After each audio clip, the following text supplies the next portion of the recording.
अगला टाइटल है Rolle's.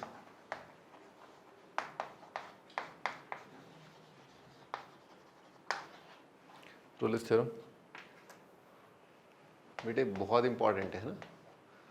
Again मेरे पास वर्ड्स नहीं है। ओके तो हर साल एडवांस में रोलेस का सवाल आता है।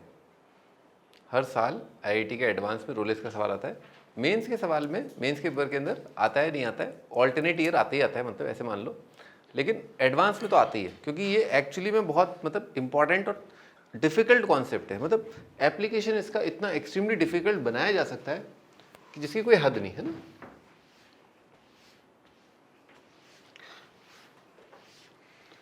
पर अपने लिए तो सब इजी है, क्योंकि अपन क्या एमओडी पढ़ चुके हैं, इंटीग्रेशन पढ़ लिया, डेफिनेट पढ़ लिया है ना, टेंजेंट नॉर्मल पढ़ लिया, तो अपने को इतना मुश्किल नहीं आएगा है ना। अपन शीट वीट सब लगा के रखे हुए हैं अपन, है ना। लिखो Rolle's. If f satisfies, if f satisfies, पहला continuous in closed interval, second differentiable in open interval, और ए और बी पर फंक्शन का वैल्यू बराबर। फंक्शन का value at a is equal to function का value at B.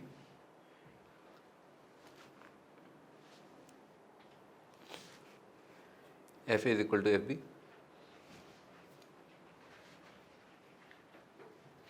then there exist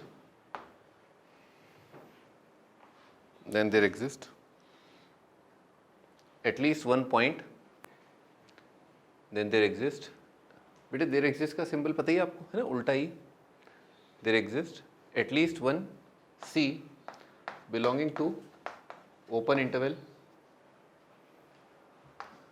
such that f का dash at C कितना होएगा, 0।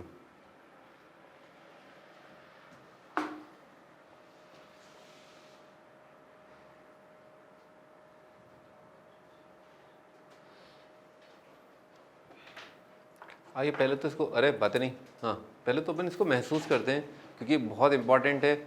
और अगर आप इसको महसूस कर लेंगे तो आप ऑप्शंस बहुत आराम से एलिमिनेट कर पाएंगे। If you feel it you can eliminate options, ठीक है, जो कि बहुत इंपॉर्टेंट है मेंस में और एडवांस में भी, मतलब ठीक।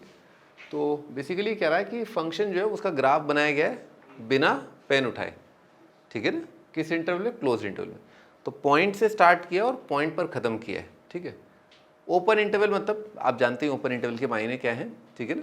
और आपने ओपन इंटरवल में ग्राफ बनाया और कहीं पर भी आपने टुड़ुक नहीं किया है। टुड़ुक मतलब शार्प कॉर्नर नहीं है ना, एकदम से ऐसा नहीं है कि मैं यूँ जा रहा हूँ और 90 डिग्री पर टर्न ले लिया, ठीक है ना, ऐसा नहीं है। और इनिशियल डिस्प्लेसमेंट फाइनल डिस्प्लेसमेंट क्या है, सेम। अच्छा, अगर एफ एक्स का graph, f y axis, x axis पर प्लॉट किए ग्राफ पर जो स्लोप होगा वो क्या होता है, वेलोसिटी। यानी कि अगर इनिशियल डिस्प्लेसमेंट और फाइनल डिस्प्लेसमेंट बराबर है तो कम से कम एक बार वेलोसिटी कितना होएगा, 0 होएगा। क्या कह रहा है ये, इफ फाइनल डिस्प्लेसमेंट और इनिशियल डिस्प्लेसमेंट सेम है तो वेलोसिटी कम से कम एक बार 0 आया होगा।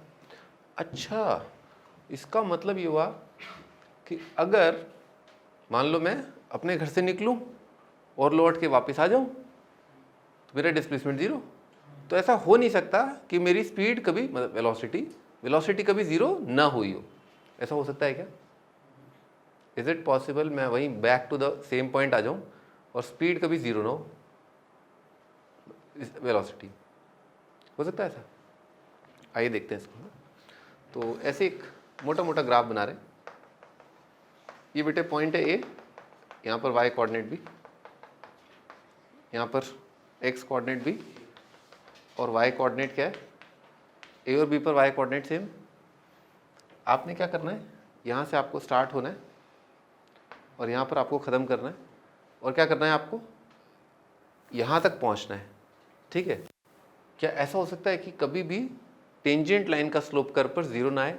हो ही नहीं सकता। आपको टर्न लेना ही पड़ेगा, घर आने के लिए आपको टर्न लेना ही पड़ेगा, और जैसे ही आपने टर्न लिया सट वेलोसिटी 0। अगर आप यूँ करते हुए घर पहुँचे तो अगेन सट वेलोसिटी 0। और अगर आपने बहुत थोड़ा घूम फिर के आगे चलो यार इधर चलते हैं उधर चलते हैं ना, तो भी क्या है आपका कई जगहों पर वेलोसिटी कितना आएगा आपका 0 आएगा। तो C belongs to A to B। हाँ तो स्पीड होती है ना उसमें, तो वेलोसिटी कहाँ होती है? वो तो हर पॉइंट पर चेंज हो रही है ना velocity.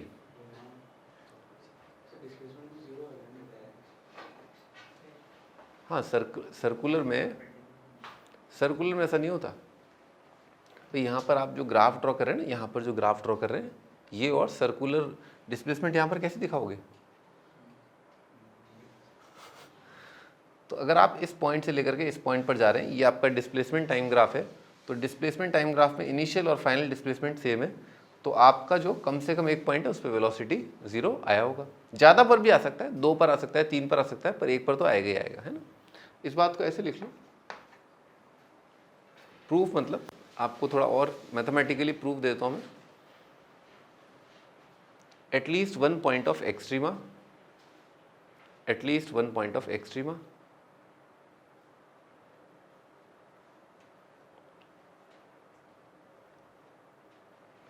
Second, always constant, at least one point of extrema, एक स्टेटमेंट लिख लो।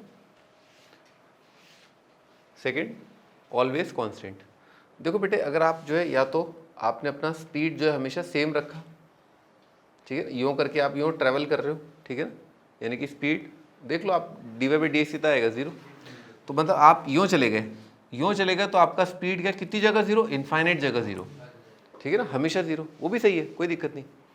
और अगर आप हल्का सा भी ऊपर नीचे गए, अगर आपका ग्राफ हल्का सा भी ऊपर नीचे गया, तो आपको कम से कम टर्न तो लेना ही पड़ेगा ना, वापस वहाँ आने के लिए आपको टर्न लेना पड़ेगा।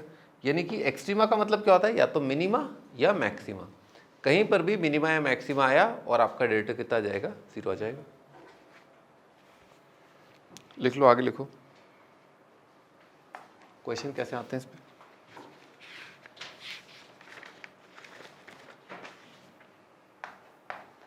Verify Rolle's for fx is equal to x into x plus 3 e की power minus x by 2, interval है -3 से 0, fx रखा है साइन एक्स अपॉन e की पावर x 0 से पाए x cube minus 3x square plus 2x plus 5, interval दे रखा है 0 से 2, 1 माइनस एक्स की पावर 2/3, x का वैल्यू क्या -1 से लेकर के 1, मॉड x का क्यूब -1 से लेकर के 1।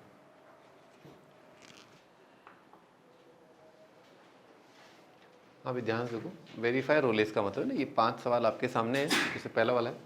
तो सबसे पहले क्या होगा, मैं आपको सीबीएसई में भी ये सवाल आता है वेरीफाई रोलेस इस तरह का, तो आपको एक आंसर मैं आपको सीबीएसई के तरीके से लिख के बता देता हूँ। लिखो, we can see that the function is continuous, we can also see that function is differentiable. और थोड़ा और डिटेल में लिखना चाहें तो बता दो आप, polynomial function always differentiable, exponential always differentiable. अगर आपके पास टाइम हो, और देख लेना एग्जाम में आप जानते हैं कि टाइम कंस्ट्रेंट्स होते हैं, ठीक है ना, तो we can see that function is continuous and differentiable. Also function का value at -3 is equal to function का value at 0 which is actually 0, दोनों बराबर है। लिखो, by Rolle's theorem there exists at least one c in the open interval where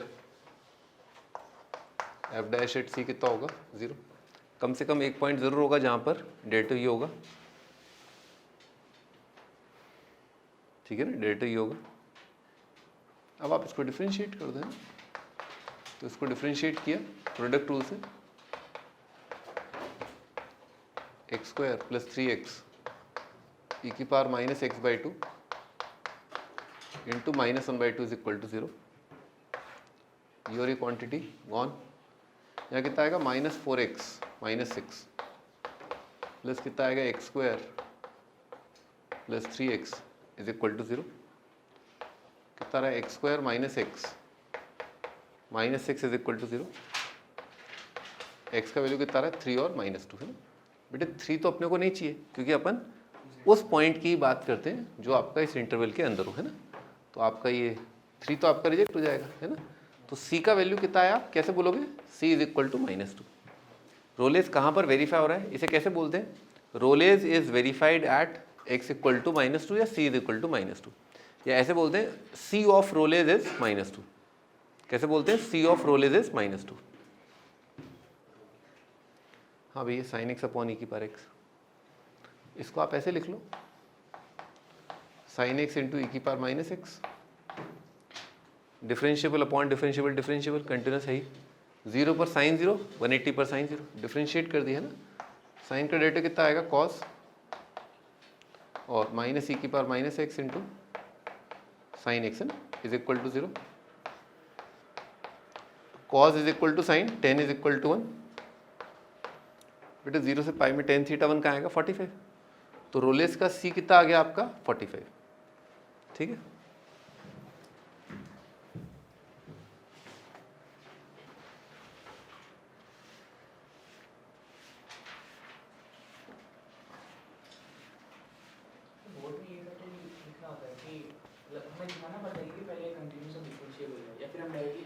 देखो अगर आप differentiability दिखाने लग गए फिर तो कैसे कैसे दिखाओगे डिफरेंशिएबिलिटी, वो अपने आप में, ये मान लो 2 नंबर का सवाल आया मान लो, तो आप कैसे लिखोगे, बस आप बोल के लिख दोगे और क्या, और तो कुछ नहीं कर सकते आप। तो ये आपका ज्यूरिसडिक्शन होता है कि मतलब भाई क्या, मतलब judgement, your judgement is there, मतलब कि भाई एक 6 नंबर का सवाल है और एक 1 नंबर का सवाल है। कई बार अगर ये 1 नंबर का सवाल आ गया फिर कैसे लिखोगे, तो लिखने का तरीका आपके ऊपर डिपेंड करेगा, है ना। ये हो सकता है 1 नंबर का सवाल आ गया तो क्या करोगे, function is continuous and differentiable, there exist at least, ये वाला स्टेटमेंट तो लिखना ही पड़ेगा आपको, ठीक है ना। There exist at least 1c where f dash at c 0, differentiate किया 0 किया, c is equal to this, इतना लिख दो आप, समझ गए ना भाई। 4 नंबर का सवाल आया तो थोड़ा सा बड़ा लिखो कि कंटिन्यूस डिफरेंशिएबल है, polynomials are always continuous, exponential is always continuous differentiable, differentiable into differentiable is differentiable, यहाँ तक लिखो फिर आप, ठीक है। आपने 10th का दिया है तो आपको ये सब बातें पहले ही पता है। 10th में भी ऐसा होता था ना, कुछ सवाल बहुत बड़े आते हैं लेकिन आते 2 नंबर के, कुछ सवाल 4 नंबर के जो छोटे हैं, समझो मेरी बात। 4 और 6 के नंबर के क्वेश्चन कई बार छोटे भी तो आते हैं, तो आप उसमें फैलाते हो ना रायता, ये होता है वो होता है, ठीक है। हाँ अगला वाला क्वेश्चन, इसमें बेटे 0 पर कितना रहा है 5 और 2 पर कितना रहा 8 -12 -4 प्लस 4 5 आ गया, ठीक है ना, लिख लो।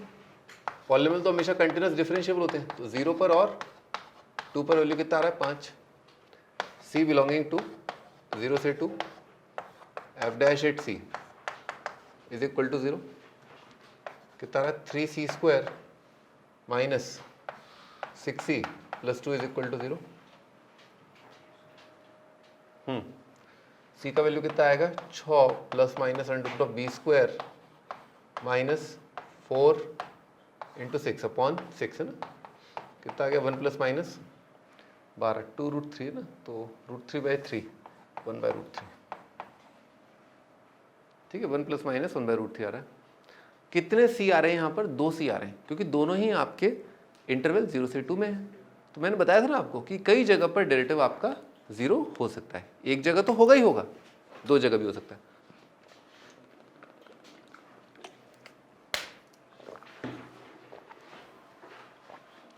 भाई अगला सवाल क्या है बेटा, अगला डायरेक्ट ही दिख रहा है ना, फंक्शन डिफरेंशिएबल नहीं है, 0 पर दिख रहा है, डिफरेंशिएट करोगे ना x नीचे आ जाएगा ना, अरे देखा डायरेक्ट कितना आएगा -2/3 x⁻1/3। बेटे 0 पर क्या आ रहा है, नहीं आ रहा ना, ये तो नॉन डिफरेंशिएबल एट 0, तो रोलेस कांट बी वेरीफाइड ना। कैसे लिखोगे इसको, लिखो Rolle's can't be verified, function non differentiable eight 0, आपको लिखना पड़ेगा, ये मिनिमम है।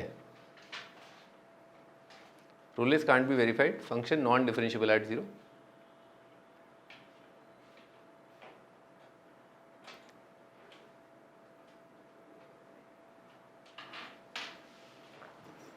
चलिए आगे बढ़ते हैं। मॉड एक्स का क्यूब, बेटे मॉड एक्स का क्यूब कंटिन्यूस डिफरेंशिएबल है क्या? कंटिन्यूस है, जीरो पर कोई दिक्कत नहीं। डिफरेंशिएबिलिटी देखते हैं।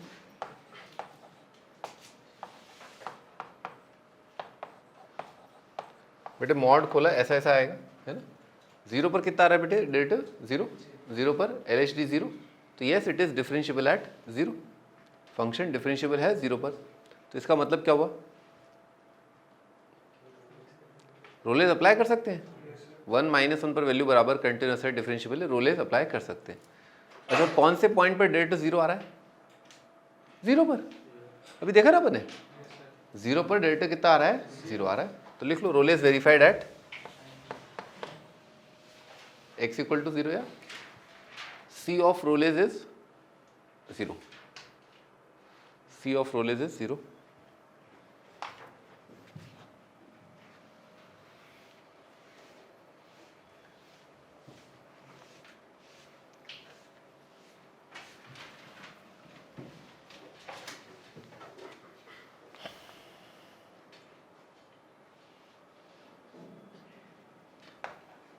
लिखो बेटे इसको वेरी इंपॉर्टेंट मार्क कर लो, है ना। इस तरह के सवाल IIT में एक दो बार आ चुके हैं। f is equal to 4x cube minus 3x square minus 2x plus 1। Prove that there exist C belonging to 0 7 such that f of C is equal to 0। हाँ भाई इधर देखो, मुंडी ऊपर देखो बेटे। आपको याद है अपन ने देखा था कि prove that function is zero, यानी कि किसी न किसी पॉइंट पर फंक्शन कितना आ रहा है? जीरो आ रहा है, यानी कि इस फंक्शन का क्या है? रूट है। इस फंक्शन का क्या है? रूट है। कहाँ पर? 0 7 में। तो अगर मैं ये प्रूव कर दूँ कि ये फंक्शन 0 पर पॉजिटिव और 1 पर नेगेटिव, या साइन उल्टा है, अगर मैं प्रूव कर दूँ कि 0 पर पॉजिटिव और 1 पर नेगेटिव, काम खत्म। क्या कहते थे इसको? इंटरमीडिएट वैल्यू थ्योरम, है ना। ये इसका सवाल नहीं है, लिख लो। इंटरमीडिएट वैल्यू थ्योरम का सवाल नहीं है, लिखो बेटे। IVT का सवाल नहीं ना है, IVT का सवाल नहीं है। मैं आपको प्रोसेस बता रहा हूँ, ठीक है ना। आप उसको देखो और फिर समझो कि ऐसा क्यों किया गया ना। लिखो इंटीग्रेशन ऑफ fx कितना आएगा? x की power 4 minus x cube minus x square plus x. Let g of x is equal to x की power 4 minus x cube minus x square plus x. g का value at zero देखा, g का value at zero देखा कितना आ रहा है? 0 0 0 0 0, कितना आएगा? 0। g का वैल्यू एट 1 देखा है ना, 1 पर कितना आ रहा है? 1 माइनस 1 शून्य, माइनस 1 प्लस 1 अगेन शून्य, ठीक है। हाँ भाई अब तुम एक्सप्लेन करो आराम से, सोच लो आराम से, ठीक है। रोन टाइम मैं आपको 1-2 मिनट दे रहा हूँ। रोलेस की हेल्प से आप एक्सप्लेन करिए कि हाँ साबित हो चुका है। रोलेस का स्टेटमेंट पढ़ते रहो पढ़ते रहो पढ़ते रहो।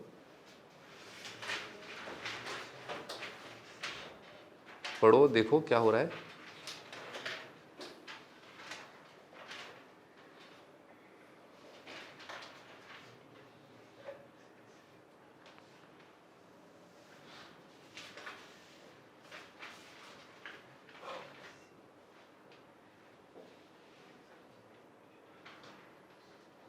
गर्मी में आप लोग अपना थोड़ा ध्यान रखना। खाना हैवी खाना है आपको, सुबह ब्रेकफास्ट हैवी करना है। पानी 1-1 घंटे के अंदर you have to check your water level. जैसे बुढ़े लोग कोलेस्ट्रॉल लेवल चेक करते हैं और शुगर लेवल चेक करते हैं, आपको अपना वाटर लेवल चेक करना है, बहुत ज़्यादा डिहाइड्रेशन नहीं हो, ठीक है ना। तो प्लीज़ चेक, ठीक है ना। हैवी ब्रेकफास्ट नहीं खाते? अच्छा कोई बात नहीं, लाइट तो नहीं लेकिन मीडियम लेवल, मतलब लाइट और हैवी के बीच में कर लो। हैवी ब्रेकफास्ट कोशिश करो हैवी ब्रेकफास्ट करने की, क्योंकि आप बहुत लंबे टाइम के बाद आप एक मील ले रहे हो ना, आपका पेट बिल्कुल खाली है, ठीक है। This is the longest interval, तो आपको पेट में एक्चुअली जगह है, काफ़ी जगह है, तो आप खा सकते हैं। और इससे क्या, सुबह आप जल्दी खा लोगे तो ज़्यादा खा लोगे ना, तो आपको भूख नहीं लगेगी और आप गर्मी का इतना अफेक्ट नहीं आएगा आपके ऊपर। आप फिर भी थोड़ा सा कड़क रहोगे, थोड़ा गर्मी में चल फिर पाओगे। नहीं तो पता चला धूप इतनी ज़्यादा है और गर्मी इतनी ज़्यादा है, टेम्परेचर 42 43 पहुँच ही गया है, आप लुढ़क जाओगे आप। हाँ, चक्कर आते टाइम देर थोड़ी लगती है, चक्कर यूँ आ रहे हैं आजकल, मुझे खुद को चक्कर आ गए थे जब मैं इलेक्शन के लिए वो वोट देने जा रहा था, सेल्फी खिंचवा रहा था, तो सेल्फी खींचते तो मैं तो इतना था हाँ ऐसा हो गया था मैं। हाँ बताओ भाई, समझाओ इसको। हाँ बोलो।